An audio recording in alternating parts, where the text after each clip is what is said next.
말씀이니라. 아멘. 성도 여러분, 오늘 말씀을 전합니다. 오늘 설교 제목은 중심입니다. 중심. 이사야 선지자는 참 그 활동 기간이 깁니다. 그래서 무려 왕을 4명이나 이렇게 섬기던 그 선지자입니다. 우시야, 요담, 아하스, 히스기야, 이 4왕을 섬기던 남유다의 참으로 훌륭한 선지자 이사야입니다. 이사야는 1장부터 66장까지 여러분이 본 바와 같이 성경책만 해도 두껍습니다. 그런데 그 이사야를 시작을 하는 1장 1절부터 우리의 마음을 굉장히 무겁게 하는 그런 말씀으로 시작을 합니다. 이사야 1장 1절에 보니 딱 하나님께서 이사야 선지자에게 환상을, 계시를 보여주는데 법정입니다. 법정. 여러분, 법원에 가서 재판하는 현장을 보신 적이 있나요? 요즘은 드라마가 많이 나와서 많이 봅니다. 네, 여러분, 판사가 앉아 있고요, 검사가 있고, 또 변호사가 있고, 피고가 있고요, 여러 우리 증인들, 요즘에는 배심원들이라는 이런 제도도 우리나라에 들어왔죠. 이사야가 계시를 보는데요, 하나님의 법정입니다. 하늘의 법원에 계시를 보는데 아버지 하나님께서 판사로 앉아 계십니다. 진노하신 표정입니다. 그런가 하면 거기 앉아있는 피고가 누구냐? 가만히 보니까 하나님 아버지, 판사의 자녀들이 거기에 피고석에 앉아 있습니다. 이스라엘 백성들과 이스라엘의 지도자들이 피고석에 앉아 있고, 이 재판장되는 하나님이 바로 아버지입니다. 그런가 하면 그 옆에 증인들이 쫙 서 있습니다. 증인들이 누구냐? 또는 배심원도 될 수 있습니다. 누구냐? 하늘과 땅입니다. 하늘이, 땅이 증인이 되어서 이 피고 이스라엘 백성들의 죄를 내가 보았습니다. 하늘이 말합니다. 땅이 말합니다. 나무들이 말합니다. 강이 말합니다. 이스라엘 백성들이 죄 짓는 조목조목을 우리가 다 봤다고 말입니다. 제가 오늘 1절, 2절을 이제 말씀을 드렸는데요, 2절을 들으시기 바랍니다. 하늘이여 들으라, 땅이여 귀를 기울이라. 여호와께서 말씀하시기를 내가 자식을 양육하였거늘 그들이 나를 거역하였도다. 재판장 되는 아버지 하나님께서 이 하늘 보고 땅 보고 말합니다. 너희들이 보았지 않느냐? 내가 이스라엘 백성을 아들처럼 낳고 기르고 얼마나 사랑을 쏟아보았는데 저 이스라엘 백성들이 나를 배신하고 우상을 섬기는 그 현장을 너희들이 보았지 않느냐? 하늘이여 들으라, 땅이여 들으라 라고 아버지 하나님 말씀하는 것을 이사야가 생생하게 듣고 오늘 기록을 이사야를 시작합니다. 아버지 하나님의 이 진노하는 말씀 말입니다. 말씀. 그런데 한두 번이 아닙니다. 이스라엘 백성들이 한두 번 아닙니다. 날마다 하나님을 배신하고 배반하고 아무것도 주지 않았도 아무 관계도 없는 우상한테 가서는 돈도 주고 시간도 드리고요, 자식까지 바치면서 이렇게 참으로 배신하는 이 이스라엘 백성들 보고 아버지 하나님께서 재판할 수밖에 없는 아버지 하나님의 마음 말입니다. 이 무거운 마음으로 이사야는 시작을 합니다. 3절에 보니까 이 이스라엘 백성들은 짐승만도 못하다 그랬습니다. 3절에 소는 그 임자를 알고 나귀는 그 주인의 구유를 알건만은 이스라엘은 알지 못하고 나의 백성은 깨닫지 못하는도다 하셨도다. 짐승들도 저 의미 알고요, 다 아는데 이스라엘 백성들은 그걸 모르니 얼마나 하나님 마음이 아플까요? 이렇습니다. 이스라엘 백성들이 하나님의 사랑을 받고요, 출애굽의 경험도 하고요, 날마다 만나와 메추라를 먹고 하나님의 은혜 안에 자라나면서도 하나님을 부인합니다. 그리고는 우상을 숭배합니다. 온 이웃나라에 소문이 퍼집니다. 이스라엘 백성들이 하나님을 배신하고 우상을 섬긴다고. 그러니 얼마나 하나님이 부끄러웠습니다. 여러분이 생각해 보세요. 여러분의 자녀들을 그렇게 낳고 길렀는데 옆집 아저씨하고 옆집 아주머니한테 가서 아버지 하고요, 거기에 몸과 마음과 시간을, 돈을 다 갖다 바치면 여러분 엄마 아버지가 얼마나 욕되겠습니까? 이게 온 동네 소문이 나면 더욱 그렇지 않아요? 아버지의 마음, 하나님 마음이 그러합니다. 진노한 아버지 하나님께서 심판을 하십니다. 매를 때립니다. 여러분, 자식이 야단치고 달리고 안 되면 마지막에 우리 어른들은 매를 댑니다. 매를 댑니다. 하나님도 마찬가지예요. 하나님도 이스라엘 백성들과 이스라엘의 지도자들을 매를 대시는데 얼마나 하나님이 진노하셨던지 머리끝부터 발끝까지 이스라엘 백성들이 하나도 상한 데가 깨끗한 데가 없는 거예요. 6절에 이렇게 말하죠. 발바닥에서 머리까지 성한 곳이 없이 상한 것과 터진 것과 새로 맞은 흔적뿐이거늘. 여러분, 누가 때렸습니까? 하나님이 때렸어요.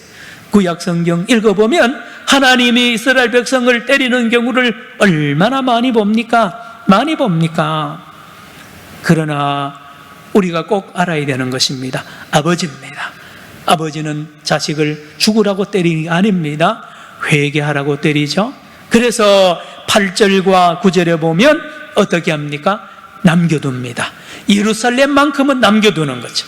시온만큼은 남겨두고 돌아오도록 아버지께서 기다리시는 이 하나님의 모습을 우리에게 이사야는 너무 잘 소개하고 있고, 18절부터 20절에 보니까 이스라엘아 돌아오라 너희 죄가 진홍 같을지라도 너희 죄가 아무리 붉을지라도 더러울지라도 내게 돌아와서 회개하면 내가 흰 눈처럼 깨끗하게 용서하겠다는 이 하나님의 말씀으로 이사야는 시작합니다. 성도 여러분, 조금 전에 말씀드렸는데요, 여러분 자녀가 타이르도 안 됩니다. 맨날 흉악한 범죄를 저지르고요, 온 동네에 소문납니다. TV 신문에 온라인에 막 도배를 합니다. 내 아들 사진이, 내 딸 사진이 말입니다. 여러분, 타이르고 매질해도 여전히 악을 행하다가 엄청난 큰 죄를 지었습니다. 이제는 덮을 수 없는 죄를 지어서 경찰에 구속이 됩니다. 이제 법원으로 넘어가서 재판을 받는다고 생각해 보세요. 그런데 거기에 앉아있는 판사가 아버지랍니다. 아버지. 이런 일은 잘 없습니다만은 가끔 있을 수 있습니다. 아버지 판사 앞에 아들이 엄청난 죄를 짓고 재판을 받는 그 모습과 이사야의 시작은 똑같습니다. 똑같습니다.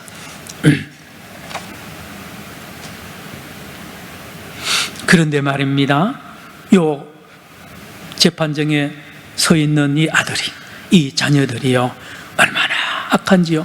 그 재판 받으면서도 달려듭니다. 아버지한테, 재판장 아버지한테 달려들면서 아버지를 만홀히 여긴다 그랬습니다. 4절에 보니까 이를 만홀히 여겨 그랬습니다. 나하츠, 히브리어로 나하츠는 만홀히 여긴다는 단어인데요, 업신여긴입니다. 우습게 여깁니다. 아버지를 우습게 여기는 거예요.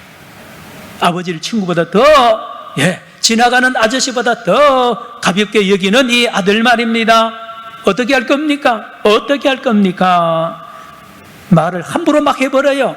아버지한테요 말라버리고요, 막 쌍욕을 하면서 달려드는 이 아들이 있다고 생각하면 어떻게 할 겁니까? 이스라엘 백성들이 그렇단 말입니다.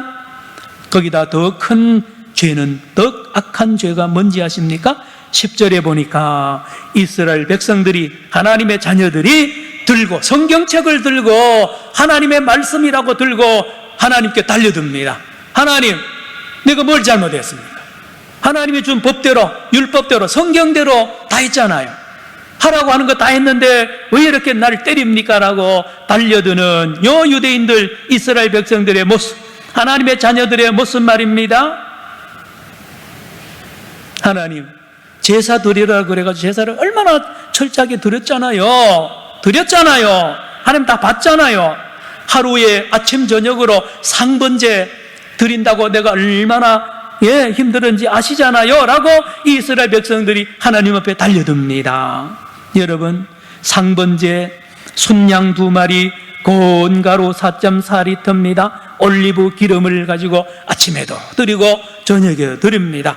매일 드렸다 그래요. 절기마다 제사를 드렸잖아요. 안식일마다, 조금 전에 말씀드린 것은 안식일 제사입니다. 상번제는 아침 저녁으로 제물을 드리는 것이고, 안식일마다 이제 상번제에다가 순양 2, 고운 가루 4.4리터, 올리브 기름을 더 추가해서 안식일마다 드렸고, 월삭 매월 첫날에 드리는 제사도 잘 드렸잖아요. 숫송아지 2마리, 순양 1마리, 1년 된 순양 7마리, 소제 전제로 월삭 예배를 멋지게 드렸잖아요. 그리고 하나님 그때 다 받으셔놓고 왜 이렇습니까? 라고 이스라엘 백성들과 지도자들이 하나님 앞에 달려든단 말이에요. 또 말할까요? 그런다. 6월절에는요, 오순절에는요, 수상절에는요, 전 이스라엘 백성들이 다 20살, 2살 남자들 모여서 이 예루살렘에서 하나님 앞에 대단한 제사를 얼마나 드린 거를 하나님이 잘 알면서 왜 나 때립니까? 나 왜 죄인 취급합니까? 라고 한단 말이에요. 기가 막히죠? 여러분, 하나님이 10절에 보니까 이렇게 말합니다. 이스라엘 백성들아, 네 자식들아, 성경대로 했다고 그러냐? 율법대로 했다고 하느냐? 아버지 뜻대로 했다고 하느냐? 전혀 아니다.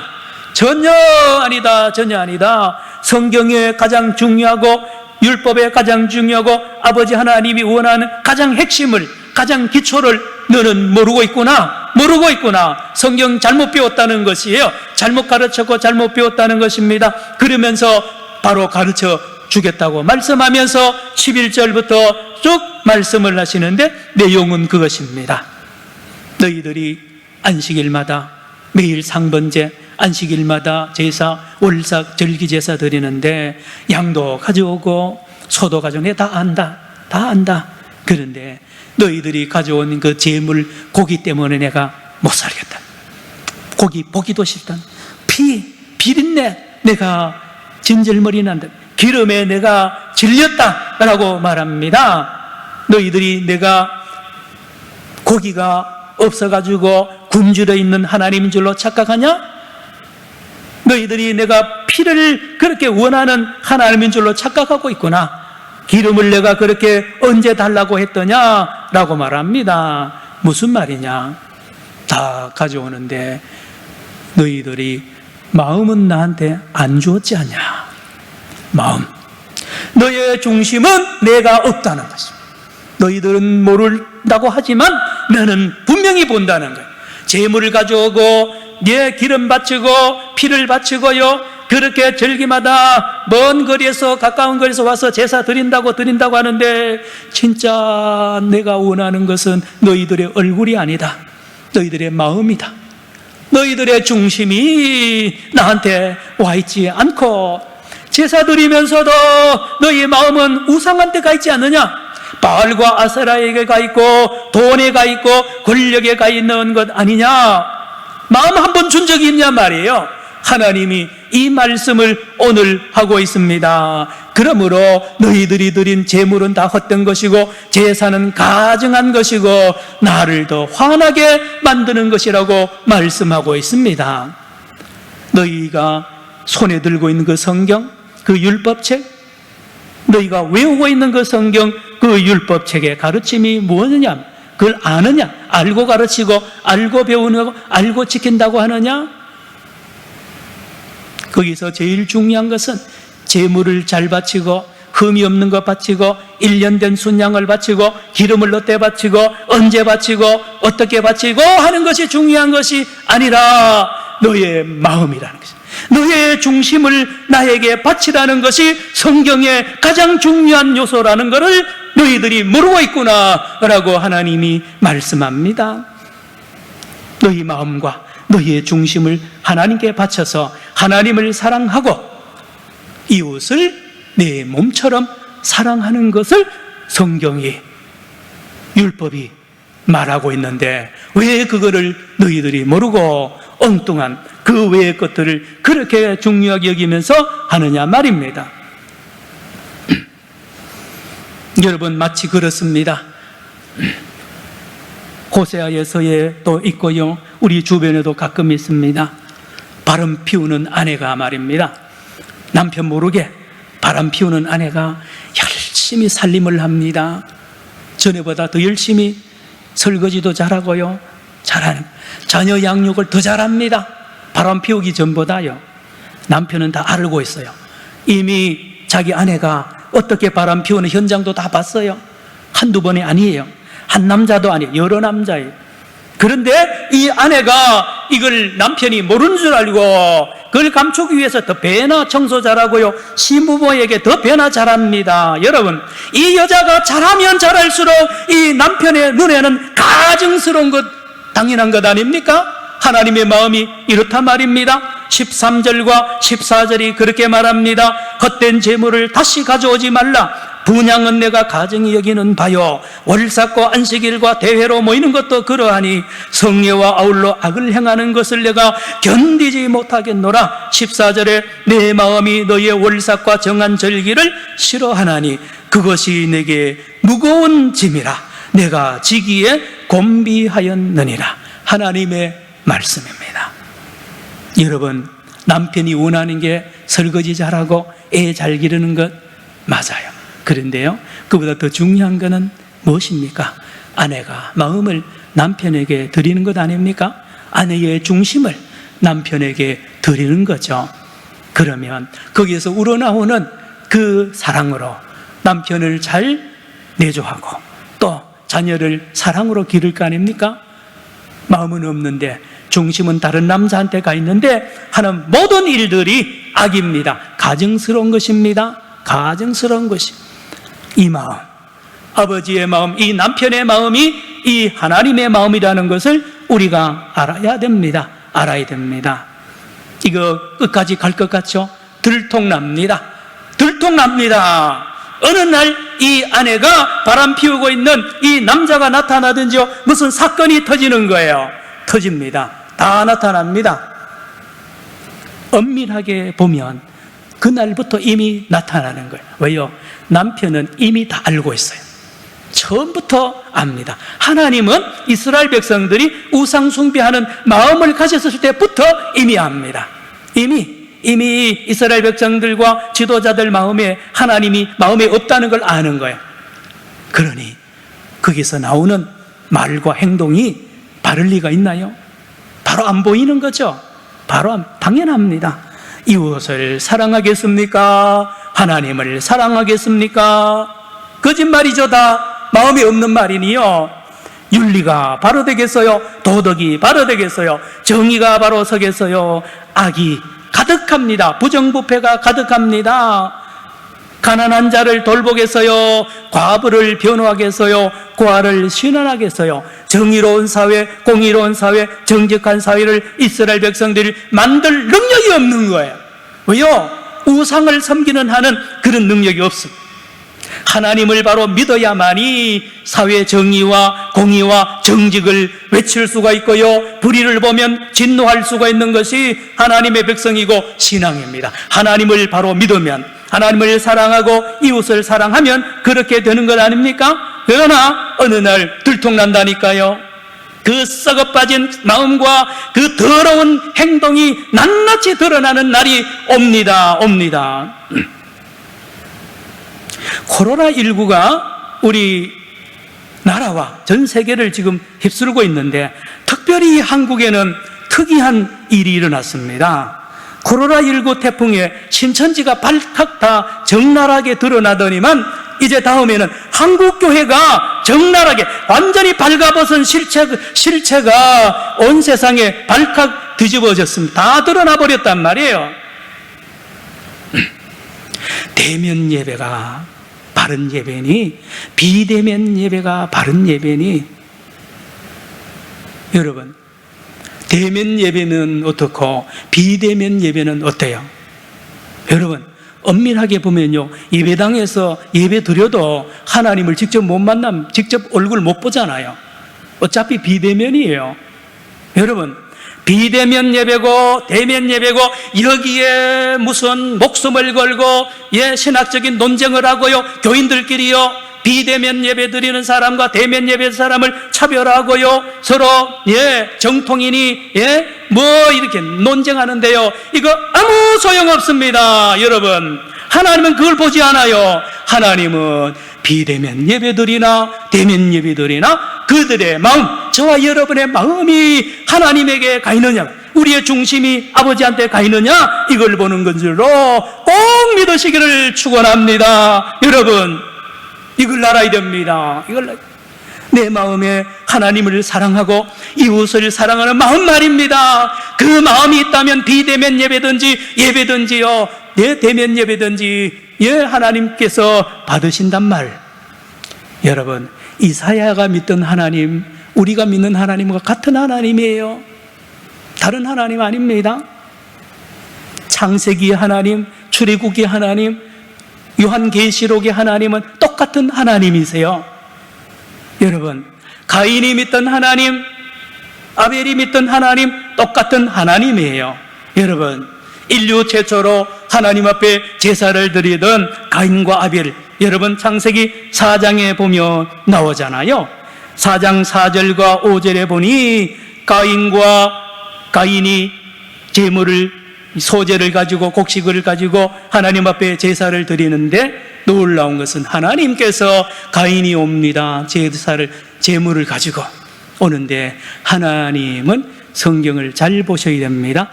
가인과 그 제물을 둘 다 연락하지 않았다라고 말합니다.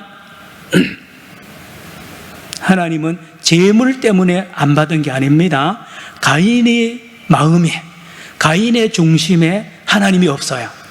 가인의 중심에 동생이 없는 거예요. 가인의 손에 피가 묻은 거예요. 피가 이미 가인은 살인을 수없이 했던 거예요. 평소에 여러분 아벨을 얼마나 저주하고요, 얼마나 증오했던지를 이미 하나님이 본 거예요. 아벨의 피가 이미 나중에 제사 후에 아벨을 죽였다, 맞아요. 평소에 미워하니까 제사 후에도 죽였잖아요. 여러분, 하나님은 제물을 가져온 사람을 먼저 봅니다. 그 사람의 마음을 보고 그가 가지고 온 제물도 보는 겁니다. 아벨은 그렇지 않았어요.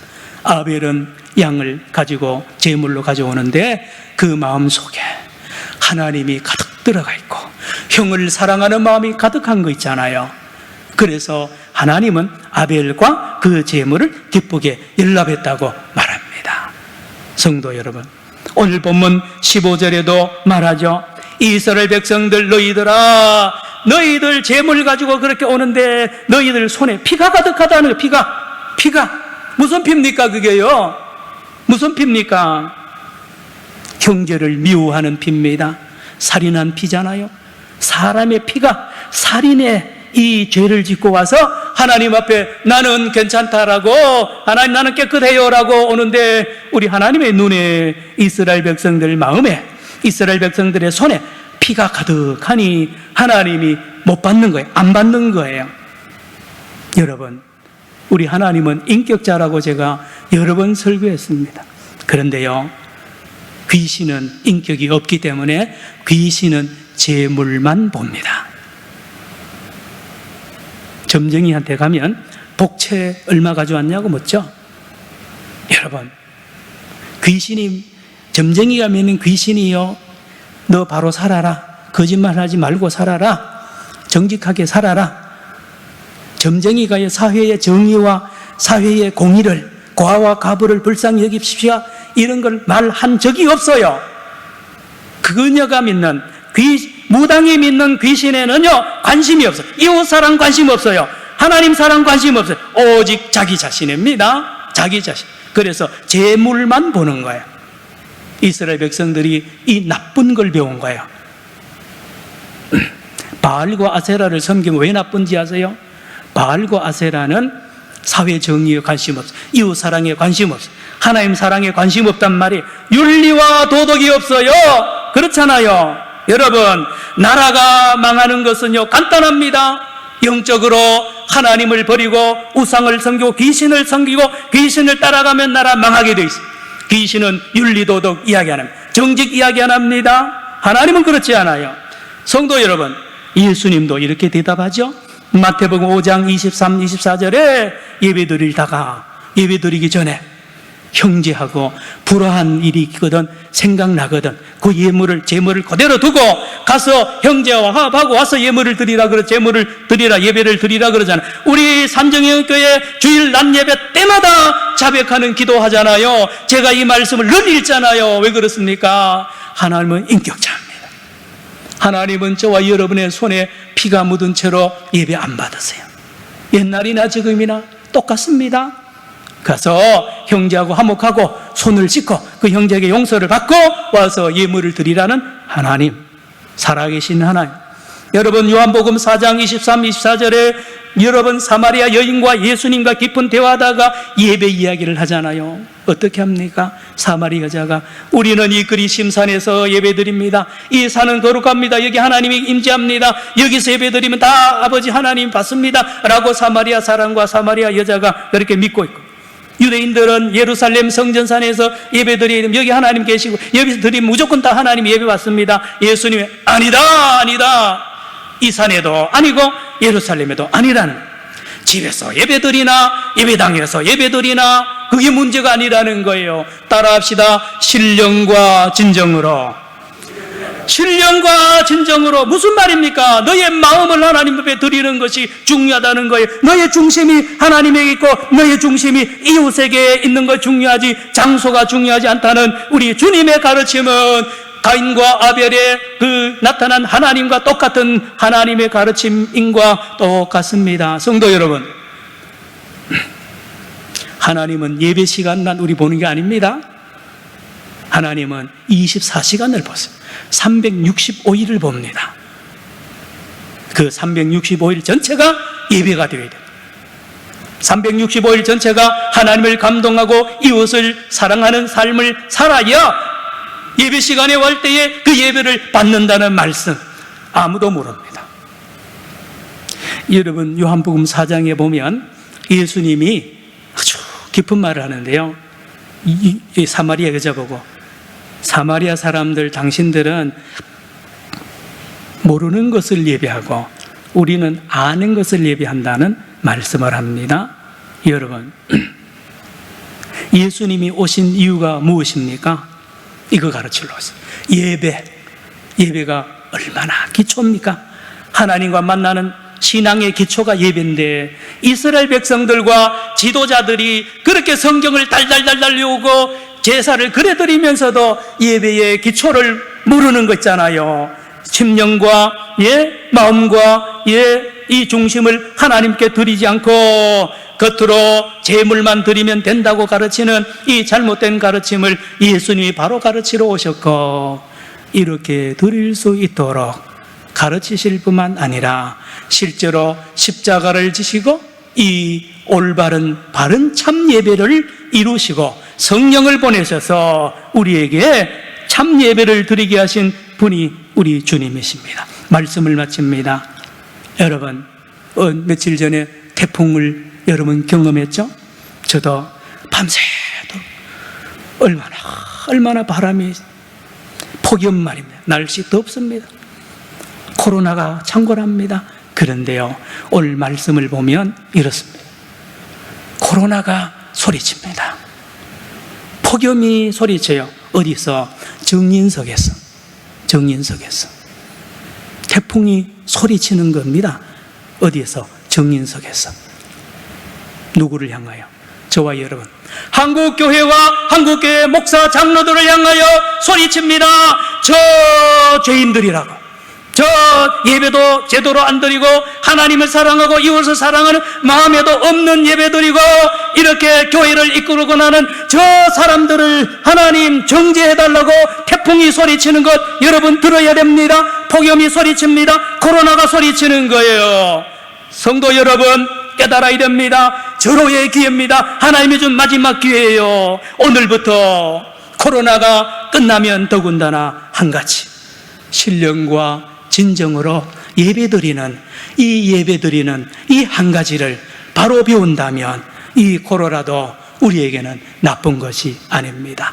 우리 하나님께서 이번 기회에 저와 여러분과 한국교회 지도자들과 우리 모든 성도들에게 참 예배는 우리의 중심을 하나님께 드리는 거룩한 예배인 것을 가르칠 때에 배우고 그렇게 실천하는 저와 여러분 되기를 축원합니다. 기도합시다. 하나님 아버지, 우리를 용서하여 주옵소서. 주일마다 기계적으로 예배드리고 새벽에도 저녁에도 예배드렸습니다. 우리 하나님 마음에 없는 예배, 우리 하나님 중심을 드리지 않은 예배, 형식적인 예배로 말미암아 우리의 삶이 또한 그렇게 무질서하고 덕이 되지 못한 것을로 주여 회개합니다. 주여 우리 한국교회가 이번 기회에 참 예배의 자리자로 돌아서게 하시고 첫사랑을 회복하는 거룩한 은혜가 있게 하여 주시옵소서. 예수님의 이름으로 기도드리옵나이다.